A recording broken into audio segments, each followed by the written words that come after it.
ডায়েটে থাকলেই যে ভীষণ অল্প খাবার খেতে হয় আর সেই খাবারগুলো ভীষণ বাজে খেতে হয়, এটা কিন্তু একদমই বাজে কথা। ডায়েটে থাকাকালীন কিন্তু অনেক টেস্টি টেস্টি খাবার খাওয়া যায় আর সেগুলো খেয়ে কিন্তু পেটও খুব ভালোভাবে ভরে যায়। তো চলো তোমাদের সাথে আজকে আমি শেয়ার করি আমার একটা খুব প্রিয় হেলদি আর টেস্টি ব্রেকফাস্টের মেনু। সেটা হলো এগ স্যালাড, যার জন্য অনেক কটা ডিম আমি সেদ্ধ করে নিয়েছি। আচ্ছা চলো আগে পরিমাণগুলো বলে দিই। নিয়েছি 7টা গোটা ডিম, যার মধ্যে একটা ডিম আমার মেয়ের, বাকি 3টে আমার হাজবেন্ডের আর একটা আমার।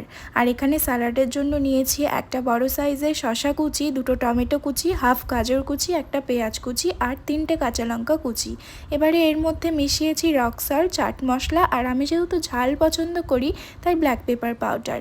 এবার ডিমগুলো কিন্তু একটা গোটা ডিম আর 2টো ডিমের সাদা অংশটা নিয়ে স্যালাডটা বানাতে হবে। আমি আমার মেয়ের অ্যাক্টিভিটি দেখতে দেখতে কিন্তু স্যালাডটা ভীষণ এনজয় করছি। তোমাদের রেসিপিটা কেমন লাগলো লিখে জানিও। বাই।